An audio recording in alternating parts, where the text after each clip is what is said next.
Christ. Today, you will be with me in paradise.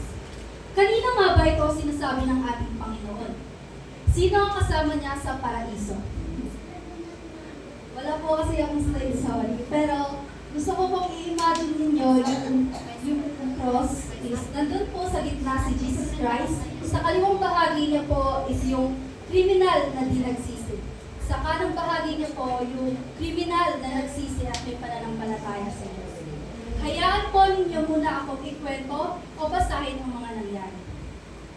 Noong araw na ipinako si Jesus sa krus, hindi siya nag-iisa. May dalawa pang kriminal na dinala kasama niya. Sila'y pare-parehong hinutulan ng kamatayan. Sa gitna ng tatlong krus, si Jesus ang nasa gitna. Habang nakapako si Jesus, maraming tao nanonood. May ilan na tumatawa, may mga sumisigaw. Akala ko ba tagapagligtas ka? Iligtas mo ang sarili mo kung talagang anak ka ng Diyos. Pero ang isa sa magnanakaw, kahit siya'y naghihirap na rin, nakaisa pa sa panlalait. Sabi niya, kung talagang ikaw ang Mesiyas, iligtas mo ang sarili mo at kami na rin. Ngunit ang isa, natauhan. Kahit siya'y nakapako, pinagsabihin niya ang kasamahang kriminal. Wala ka namang oras nang babastos ka pa. Hindi ka ba natatakot sa Diyos? Sabi pa niya, tayo, nararapat lang na parusahan. Ginawa natin ang masama. Pero siya, walang kasalanang ginawa. At doon, humarap siya kay Jesus. Hindi siya nagdahilan, hindi siya nagyabang, simple lang ang sinabi niya, puno ng pagsisisi. Jesus, alalahanin mo ako kapag pumasok ka na sa iyong kaharian. At si Jesus, kahit pagod na, sugatan, nahihirapang huminga, lumingon sa kanya. Sa sandaling iyon, binigyan siya ng pag-asa na hindi niya inaasahan. Sabi ni Jesus, sinasabi ko sa iyo, ngayon din ay makakasama kita sa paraiso. Jesus said, today you will be with me in paradise. Atin pong pupusan ang dalawang taong kriminal, yung isang di nagsisi at hindi na nampalataya sa Diyos, at isang nagsisisi at may pananampalataya. Unahin po natin yung kriminal na di nagsisi. Habang si Jesus ay nakapako sa krus, may isang kriminal na kasamahan niyang pinako. Pero imbis na magsisi, nilait niya pa si Jesus. Sabi niya, hindi ba ikaw, Kristo? Ligtas mo ang sarili mo, pati kami. Makikita natin dito na sarili lang niya yung inisip niya. Wala siyang tunay na pagsisisi. Hindi niya inamin ang kasalanan niya. Gusto lang niyang makaligtas sa hirap. Hindi dahil mahal niya ang Diyos, kundi para sa sariling kapakanan. Hindi siya humingi ng tawad, hindi siya nanampalataya. Sabi sa Biblia, ang kaligtasan ay para lang sa mga nanampalataya at mga tao nagsisisi. Ibig sabihin, kung namatay ang isang tao na walang tunay na pagsisisi, walang pananampalataya at patuloy ang pagtanggi sa Diyos, hindi siya makakapasok sa langit. Sumunod naman po ay doon tayo sa kriminal na nagsisi. Mayroon po akong 5 lesson na natutunan dito. Una ay, para kanino nga ba ang langit? Minsan, iniisip natin na parang lang to sa mga mababait, yung mga perfect, walang kasalanan. Pero sa kwentong ito, makikita natin na ang langit ay para din sa mga taong nagkamali. Basta nagsisi sila ng totoo. Hindi kailangan ng perfect record. Ang kailangan ay pusong totoo, pusong nagsisisi, at pusong kumikalala kay Jesus. Halimbawa po ay, isipin mo yung isang estudyante na palaging late, hindi nagpapasa ng assignment, tapos biglang last quarter, bigla siyang nagbago. Nagsikap siya, humingi ng tawad sa teacher, at ginawa niyang lahat para makabawi. Then nagulat siya kasi pinasa pa rin siya ng teacher. Hindi dahil napakagaling niya, kundi dahil nakita ng teacher yung sincerity at effort niya. Ganon din si Jesus. Hindi niya tinitingnan ang pas mo, kundi ang puso mo ngayon. Pangalawa po ay today. Hindi bukas, hindi next time, kundi ngayon.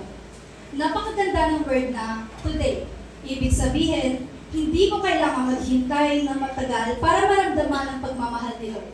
Hindi ko kailangan maghintay hanggang maging worthy ka.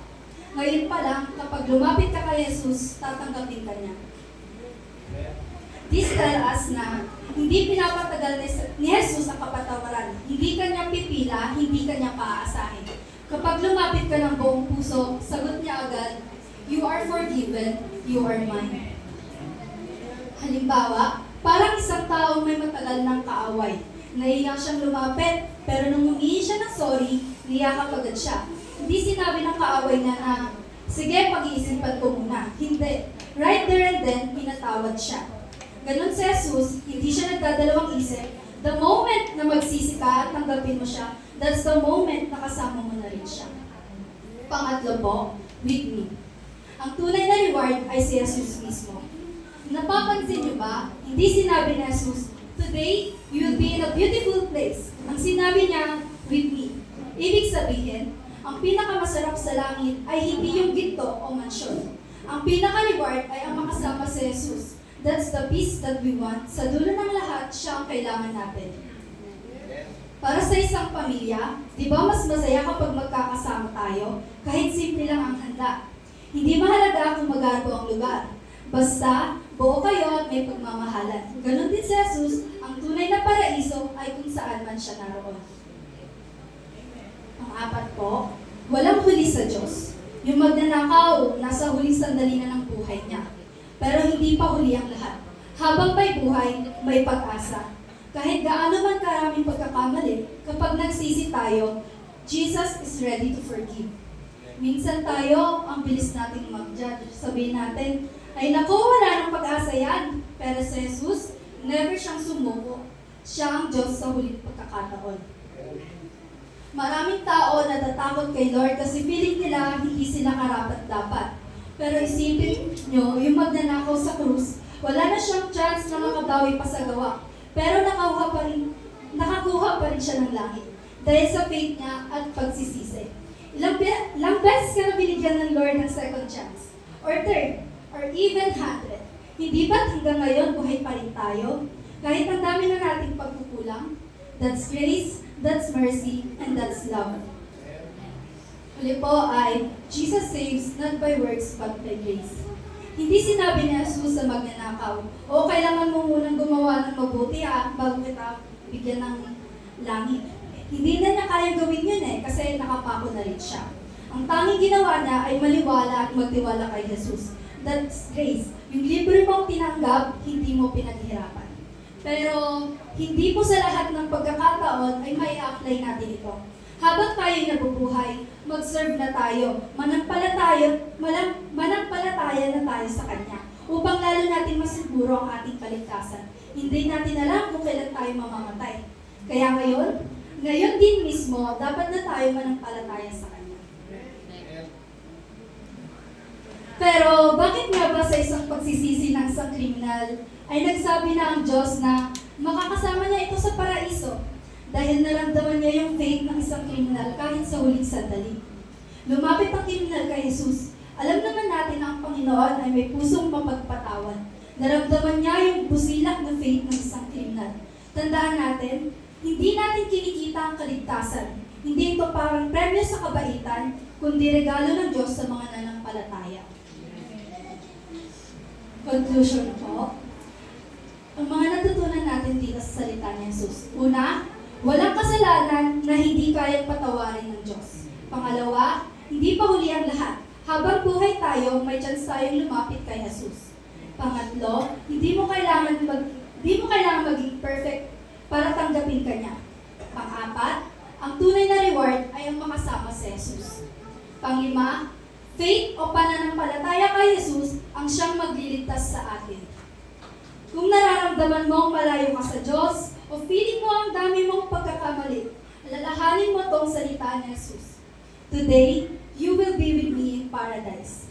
Tanggapin mo siya, lapitan mo siya, at hayaan mong maramdaman mo ang langit kahit ngayon pa lang.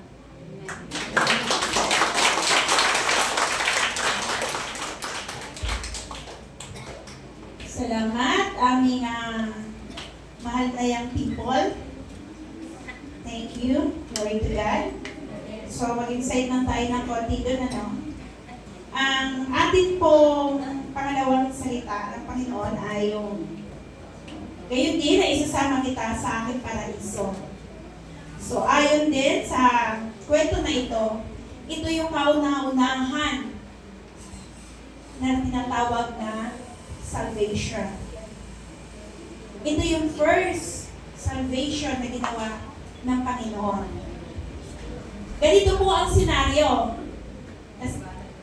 Nasa gitna si Kristo at yung dalawang magnanakaw.